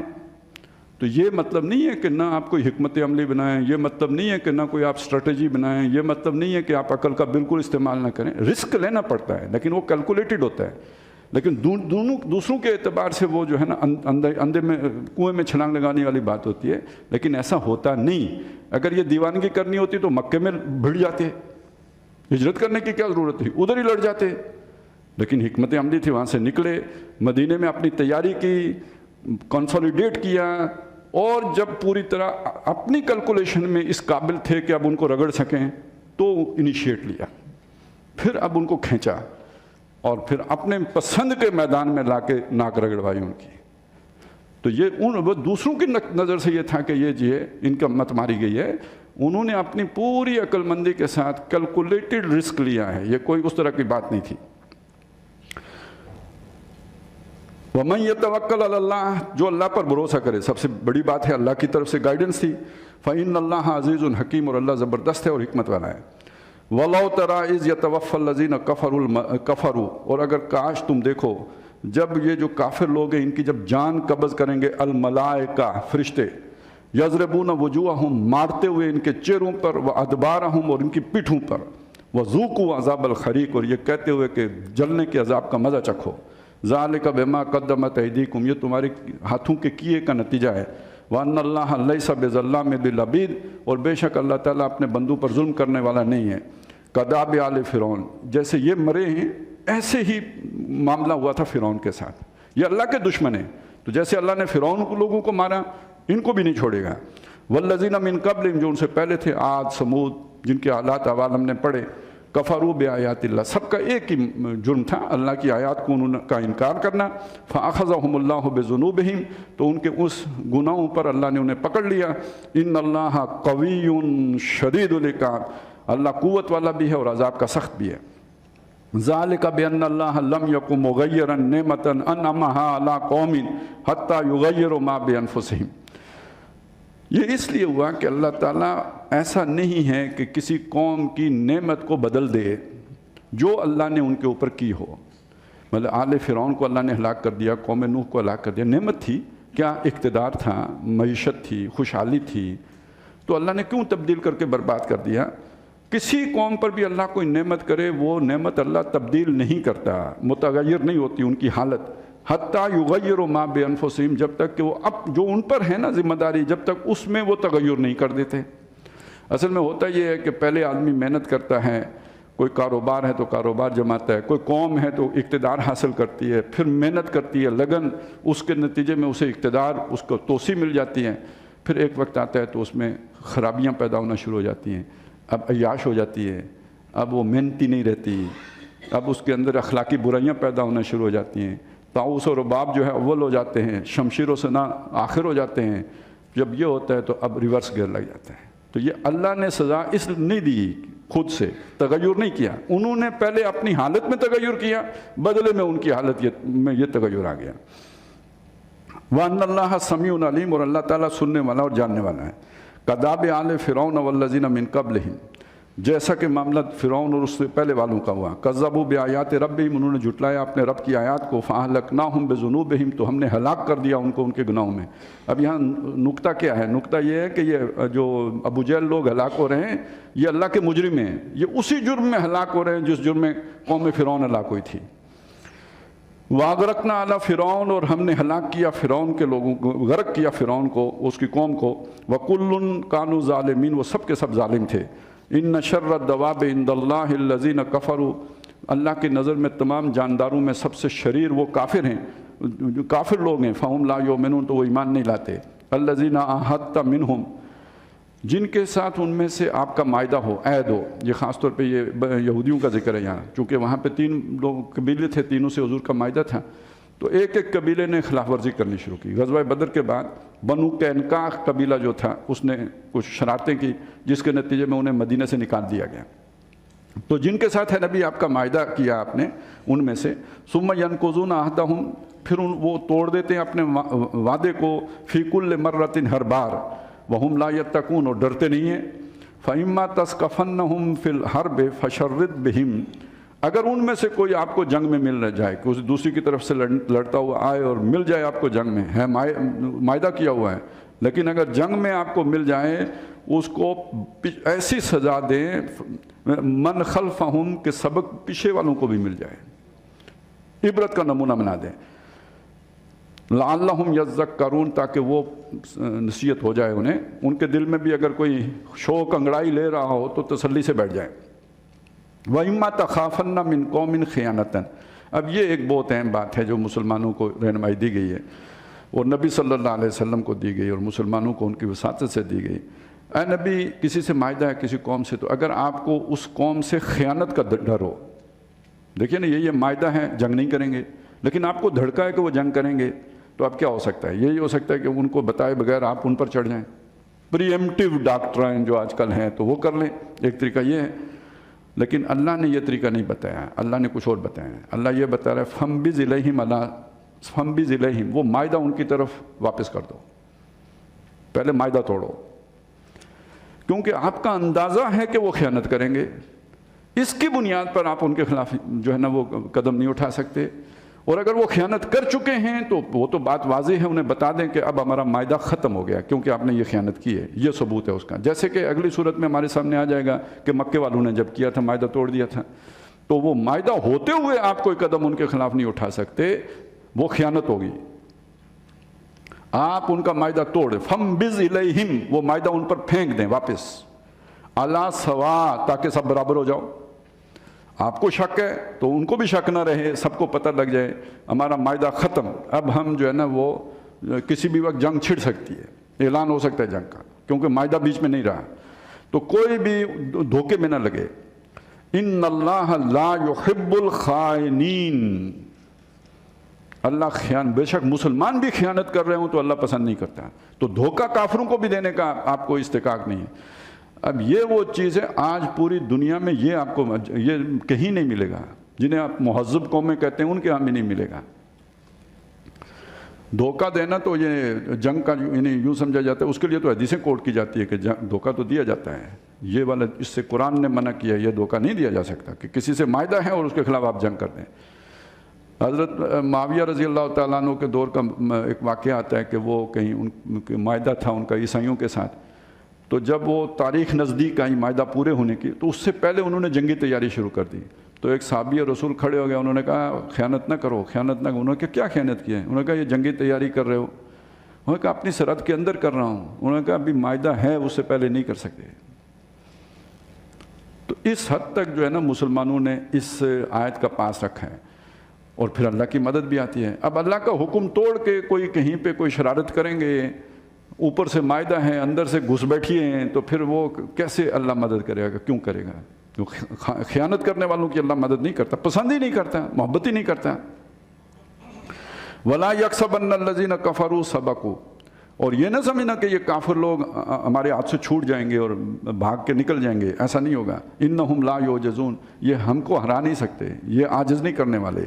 وَأَعِدُّوا لَهُم مَّا اسْتَطَعْتُمْ، ان کے لیے تیاری کرو جو تمہارے بس میں ہے، اللہ کی راہ میں تمہاری طاقت مضبوط ہونی چاہیے، گھوڑے تیار کرو۔ اعدوا لهم ما استطعتم من قوت، طاقت سے، ومن رباط الخیل، پلے ہوئے گھوڑے، ترہبون بہ، ڈراؤ ان کے ذریعے سے، دھاک بٹھاؤ، عدو اللہ، اللہ کے دشمنوں پر، وعدوکم، اور اپنے دشمنوں پر۔ لڑائی کی نوبت نہ آئے، ڈر کے سرنڈر کر جائیں، تھریٹن کرو ان کو، یہ ہونا چاہیے۔ اب آج کے دور میں تو گھوڑوں شوڑوں کا تو کوئی نہیں، گھوڑوں سے میری آگے لگا لیں گے، آتشی اسلحے کا دور نہیں، اب تو یعنی لیزر گائیڈڈ میزائل آ گئے ہیں، اس سے آگے جو ہے نا بات چلی گئی ہے، تو یہ سارا تیار کرو، ظاہر ہے اس پہ وسائل لگیں گے تو معیشت کو ذرا تھوڑی دمک لگے گی، تو عیاشیاں تو نہیں ہوں گی پھر، تو ان کی حفاظت کرو، بنائے ہیں تو سنبھالو، اور اس پر اگر وہ گھاس کھانی پڑے تو کھاؤ، لیکن اس سے تمہارے دشمن ڈرے رہیں گے، سہمے رہیں گے، دور رہیں گے تم سے، تم پر حملہ آور نہیں ہوں گے، نہیں تو وہ کھانے کو آ جائیں گے تمہیں۔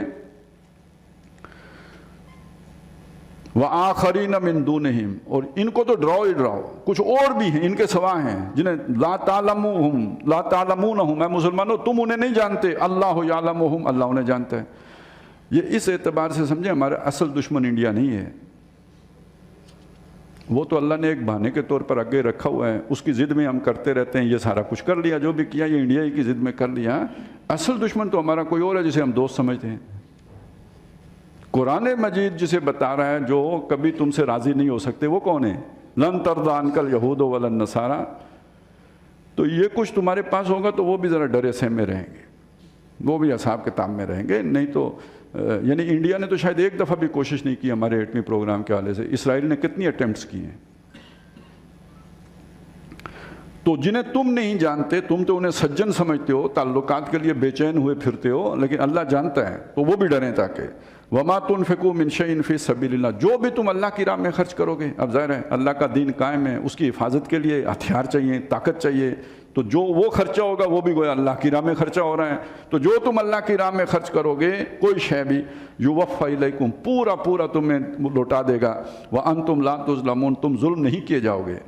وَإِن جَنَحُوا لِلسَّلْمِ، اگر وہ صلح کے لیے کندھے جھکا دیں، آکڑ خانی ختم کریں اور صلح کے لیے تیار ہو جائیں، فجنح لہا، تو اے نبی آپ بھی ان کے لیے آمادہ ہو جائیں، صلح کر لیں، ان کی طرف جھک جائیں۔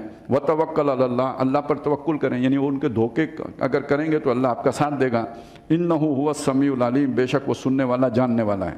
وَإِن يُرِيدُوا أَن يَخْدَعُوكَ، اور اگر وہ یہ اس کو کوئی چال کے طور پر مائدہ کریں کہ آپ کو دھوکہ دیں اس کے ذریعے سے، فَإِنَّ حَسْبَكَ اللَّهُ، تو اللہ آپ کے لیے کافی ہو رہے گا۔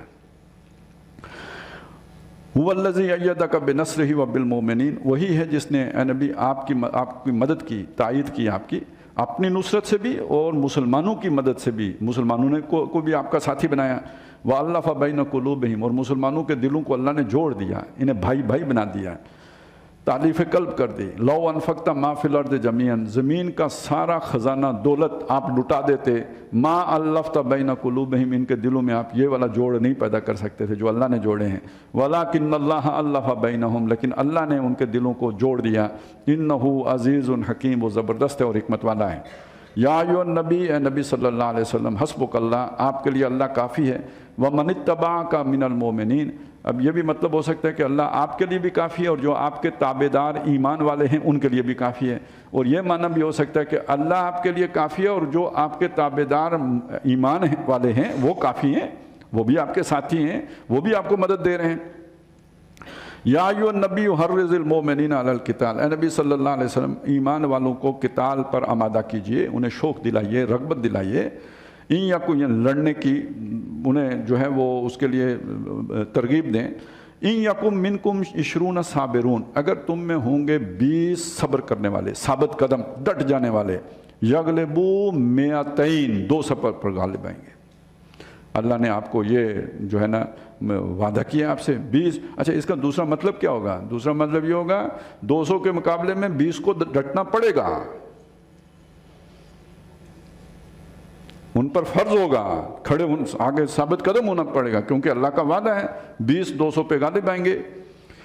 وَإِن يَكُن مِّنكُم مِّائَةٌ، اگر تم میں 100 ہوں گے، يَغْلِبُوا أَلْفًا مِّنَ الَّذِينَ كَفَرُوا، تو 1000 لوگوں پر جو کافروں میں سے ہوں گے ان پر وہ غالب آئیں گے۔ بِأَنَّهُمْ قَوْمٌ لَا يَفْقَهُونَ، اس لیے کہ وہ سمجھدار لوگ نہیں ہیں، جو ویژن اللہ نے ایمان کے نتیجے میں تمہیں دیا ہے وہ کافروں کا وہ ہوتا ہی نہیں۔ الآن خفف اللہ عنکم، اب اللہ نے تم پر کمی کر دی۔ تخفیف کا لفظ اس لیے آیا کہ پہلے 20 کا 200 سے لڑنا گویا فرض تھا، اب اللہ نے اس میں کمی کر دی۔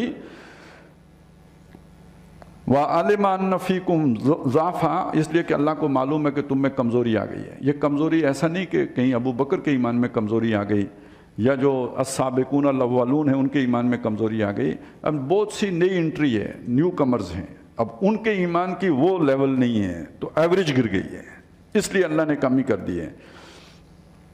فَإِن يَكُن مِّنكُم مِّائَةٌ، اگر تم میں ہوں گے 100 صابرۃ، ثابت قدم، يَغْلِبُوا 200، تو وہ غالب آئیں گے 200 پر۔ اب 1 اور 2 کی ہوگی، پہلے جو ہے نا وہ 20 اور 100 کی تھی، یعنی 1 اور 5 کی تھی، اب 1 اور 2 کی ہوگی۔ وَإِن يَكُن مِّنكُمْ أَلْفٌ، اگر تم میں ہوں 1000، يَغْلِبُوا 2000 بِإِذْنِ اللَّهِ، 2000 پر غالب آئیں گے۔ اس کا مطلب ہے یہ دگنی تعداد کے مقابلے میں ڈٹنا پڑے گا۔ وَاللَّهُ مَعَ الصَّابِرِينَ، اور اللہ صبر کرنے والوں کے ساتھ ہے۔ مَا كَانَ لِنَبِيٍّ أَن يَكُونَ لَهُ أَسْرَىٰ حَتَّىٰ يُثْخِنَ فِي الْأَرْضِ، کسی نبی کے لیے یہ اس کی شان نہیں ہے، اس کے لیے روا نہیں ہے کہ وہ قیدی بنائے جب تک خوب خون ریزی نہ کر لے۔ اب یہ بڑی سخت آیت ہے، خون ریزی کر لے، نبی کر لے۔ نبی کے بارے میں ہمارا تصور جو عام حیولہ ہمارے ذہن میں آتا ہے تو خون ریزی کہاں اور نبی کہاں، لیکن یہ کہ اللہ تعالیٰ تو کہہ رہا ہے جب تک نبی خوب خون ریزی نہ کر لے قیدی بنانا جائز نہیں ہے۔ اصل میں یہ ایک مسئلہ پیش آیا، مسئلہ یہ ہوا کہ 70 قیدی ہو گئے، اب ان کا کیا کرنا ہے۔ ایک رائے یہ تھی، حضرت عمر رضی اللہ تعالیٰ عنہ ان کی رائے یہ تھی کہ ان سب کو جو ان کے قریبی، ظاہر برادریاں تھیں نا پھٹی ہوئی، کچھ ادھر آ گئے تھے کچھ ادھر رہ گئے تھے، تو جو ان کے رشتہ دار ہیں اپنے ہاتھوں سے انہیں قتل کرتے ہیں، ان کو چھوڑنا نہیں ہے، قتل کرنا ہے۔ چھوڑیں گے تو یہ واپس طاقت بن جائے گی، تو یہ 70 وہ مارے 70 یہ مارو۔ حضرت ابو بکر صدیق رضی اللہ تعالیٰ عنہ کی رائے یہ تھی کہ فدیہ لے کے ان کو چھوڑ دینا چاہیے، تو بہرحال نبی صلی اللہ علیہ وسلم کی رائے بھی یہی بنی۔ اس سے پہلے ایک صورت نازل ہو چکی ہے، سورہ محمد صلی اللہ علیہ وسلم، اس میں تو یہ حکم آ چکا تھا کہ جب بھی تمہارا ٹکراؤ ہو تو مشرکین کے ساتھ، تو تم نے پھر ان کو یعنی خوب قتل کرنا ہے۔ اس کے بعد جب لڑائی اپنے ہتھیار ڈال دے، یعنی لڑائی ختم ہو جائے، تو پھر قیدی بنانا ہے۔ اب اس حکم کا مطلب اور تھا، یہاں سمجھا اور گیا۔ مطلب یہ تھا کہ جب جنگ ختم ہو جائے اب آپ قیدی بنا سکتے ہیں۔ یہ سمجھا گیا کہ بدر ایک جنگ تھی، یہ ختم ہو گئی تو ہم نے قیدی بنا لیے، جبکہ اللہ تعالیٰ جو فرما رہا تھا اس کا مطلب یہ تھا کہ جب تک جنگ کا سلسلہ جاری ہے تب تک قیدی نہیں بنانے ہیں۔ تو حضرت عمر وہ سمجھ رہے تھے جو بات تھی، اور دوسری طرف یہ رائے بنی اور فیصلہ وہ ہو گیا جو حضرت ابو بکر صدیق رضی اللہ تعالیٰ عنہ کی رائے تھی۔ اس پر اللہ تعالیٰ نے اپنی ناراضگی کا اظہار فرمایا، کسی نبی کے لیے جائز نہیں ہے کہ وہ قیدی بنائے جب تک کہ وہ خوب خون ریزی نہ کر لے۔ مطلب یہ کہ ان کو جنگی طور پر بالکل بے دست و پا نہ کر چکے ہوں، یعنی وہ اب لڑنے کے قابل نہ رہے ہوں، جنگ ختم ہو جائے، اب آئندہ ان کے ساتھ لڑائی کی امید نہ رہے، کوئی توقع نہ رہے، کیونکہ ان کی قوت ہی ختم کر دی آپ نے۔ اب آپ قیدی بنا سکتے ہیں، اس سے پہلے نہیں بنا سکتے۔ تریدون عرض الدنیا، کیا آپ دنیا کی زندگی یعنی جو ساز و سامان دنیا ہے اس کی وہ چاہتے ہو مسلمانوں؟ واللہ یرید الآخرہ، اللہ آخرت چاہتا ہے۔ واللہ عزیز حکیم، اور اللہ تعالیٰ جو ہے وہ زبردست ہے اور حکمت والا ہے۔ لولا کتاب من اللہ سبقا، اگر ایک کتاب نہ ہوتی اللہ کی طرف سے جو پہلے آ چکی ہے، وہ جو آیت میں نے آپ کو بتائی سورہ محمد صلی اللہ علیہ وسلم کی، فَإِذَا لَقِيتُمُ الَّذِينَ كَفَرُوا فَضَرْبَ الرِّقَابِ حَتَّى إِذَا أَثْخَنْتُمُوهُمْ فَشُدُّوا الْوَثَاقَ، تو وہ والی آیت اگر نہ ہوتی تو حتیٰ وَإِمَّا مَنًّا بَعْدُ وَإِمَّا فِدَانٍ حَتَّى تَضَعَ الْحَرْبُ أَوْزَارَهَا، وہ آیت اگر نہ ہوتی تو کیا ہوتا جی؟ لَمَسَّكُمْ فِي مَا أَخَذْتُمْ عَذَابٌ عَظِيمٌ، تو جو تم نے لیا ہے نا فدیہ، اس پر اللہ تعالیٰ تم کو سخت تمہیں آپ پکڑتا ہے عذاب عظیم، یہ بہت بڑا جو ہے نا اس کے نتیجے میں سزا ملتی۔ لیکن اب چونکہ ایک اجتہادی خطا تھی، اس کی گنجائش ہے، تو فَكُلُوا مِمَّا غَنِمْتُمْ حَلَالًا طَيِّبًا، تو جو بھی تم نے مال غنیمت اس کے نتیجے میں حاصل کیا وہ تمہارے لیے حلال بھی ہے، طیب بھی ہے، اسے کھاؤ۔ وَاتَّقُوا اللَّهَ، اور اللہ سے ڈرتے رہو، إِنَّ اللَّهَ غَفُورٌ رَحِيمٌ، بے شک اللہ تعالیٰ بخشنے والا مہربان ہے۔ یا ایھا النبی قل لمن فی ایدیکم من الاسریٰ، اے نبی یہ جو آپ کے ہاتھ قیدی لگے ہیں ان کو کہہ دیجئے، ان یعلم اللہ فی قلوبکم خیرا، اگر اللہ نے تمہارے دلوں میں کوئی خیر پایا۔ اب یہ ایک اور مسئلہ ہے، مسئلہ یہ ہے کہ ان قیدیوں میں کچھ وہ ہیں کہ جو ہیں مسلمان، انہوں نے اپنا اسلام ظاہر نہیں کیا۔ ظاہر کیوں نہیں کیا؟ اس میں حضور کی بھی منشا شامل تھی یا نہیں تھی، اس کو ایک طرف رکھ دیجئے، لیکن یہ کہ جو مکے سے خبریں ملتی تھی، لشکر چل پڑا، لشکر آ گیا، لشکر بیٹھ گیا، کیسے ملتی تھی؟ یہ لوگ یعنی نبی صلی اللہ علیہ وسلم کی کسی درجے میں اجازت تھی تو وہ وہاں بیٹھے ہوئے تھے اور ان کا اسلام ظاہر نہیں تھا۔ اب وہ یہاں قیدی بن کے پکڑے گئے۔ اب انہوں نے تو حضور کو ان نظروں سے دیکھا ہوگا کہ ہم تو اپنے ہی ہیں۔ اب یہ خفیہ والوں کا یہ بڑا مسئلہ ہوتا ہے کہ اپنے بھی پھر مانتے نہیں کہ یہ ہمارے ہیں، کیونکہ قانونی طور پہ آپ مان نہیں سکتے۔ آپ کسی دشمن ملک میں بیٹھے ہوئے ہیں تو کوئی اپنی آئیڈینٹی چھپا کے بیٹھے ہوئے ہیں، اگر آپ بتا دیں کہ جی ہم تو ادارے کے بندے ہیں تو پھر تو وہ آفیشلی ایک جرم ہو جائے گا کہ آپ نے دوسرے ملک میں مداخلت کی ہے، کوئی نہیں ہوگا۔ تو اسی طرح کا مسئلہ اسلام کے ساتھ بھی ہے۔ جس نے اپنے اسلام کا اعلان کیا ہے وہ مسلمان ہے، جس نے اعلان نہیں کیا وہ ادھر رجسٹر میں مسلمان نہیں ہے۔ اللہ کے ہاں مسلمان ہے ٹھیک ہے، رسول کے ہاں مسلمان ہے ٹھیک ہے، لیکن قانونی طور پہ وہ مسلم شمار نہیں ہوگا۔ جزیہ اس کو بھی، فدیہ اس کو بھی دینا پڑے گا، بے شک قیدی ہے، لیکن اللہ تو جانتا ہے کہ اس پہ کیا بیت رہی ہے، تو اللہ اس کو تسلی دے رہا ہے۔ یہ جو آیت ہے نا یہ اس کے لیے جو اندر سے مسلمان ہے لیکن اوپر سے اسے یعنی حکمت عملی کے تحت اس نے اعلان نہیں کیا، تو اب وہ بات آ گئی۔ اے نبی جو آپ کے ہاتھ یہ قیدی لگے ہیں، ان یعلم اللہ فی قلوبہم، اچھا یہ جو ہوتا ہے نا یہ ایک اور مسئلہ ہے کہ یہ جو خفیہ کاروائیاں ہوتی ہیں یہ ڈبل کراس کا بھی کوئی پتہ نہیں ہوتا۔ اس کا کیا پتہ، ایک آدمی جا کے کسی انڈین سفیر سے ملا، پاکستانی ہے خفیہ کا، مل کے ہو سکتا ہے اس کو انفارمیشن دی ہو، آپ نے معلوم کر لیا، پکڑ لیا اسے، اس نے کہا نہیں میں تو بات نکالنے کے لیے ملا تھا، کیا کریں گے؟ تو یہ اس لیے یہ اسلوب اس طرح کا ہے یہاں پہ۔ اگر اللہ نے تمہارے دلوں میں خیر دیکھا، اللہ نے دکھا یعنی تمہارے دلوں میں خیر ہوا، واقعی ایمان ہوا، یؤتکم خیرا مما اخذ منکم، آج جو تم سے لیا جا رہا ہے اس سے بہتر اللہ تمہیں عطا کر دے گا، ویغفر لکم، اور تمہیں بخش دے گا، واللہ غفور الرحیم، اور اللہ بخشنے والا مہربان ہے۔ وَإِن يُرِيدُوا خِيَانَتَكَ، اور اے نبی یہ اپنے اسلام کی جو ہے نا وہ کر کے آپ کو دھوکہ دیں، ڈبل کراس کرنا چاہیں اگر، فقد خان اللہ من قبل، تو اس سے پہلے اللہ سے خیانت کرتے رہے ہیں. ظاہر ہے آپ کی دعوت تو بعد میں قبول کی ہے، پہلے تو یہ اللہ کی نافرمانیاں کرتے رہے ہیں. فَأَمْكَنَ مِنْهُمْ، تو اللہ نے ان کو پکڑوا دیا. وَاللَّهُ عَلِيمٌ حَكِيمٌ، اللہ علم والا حکمت والا ہے.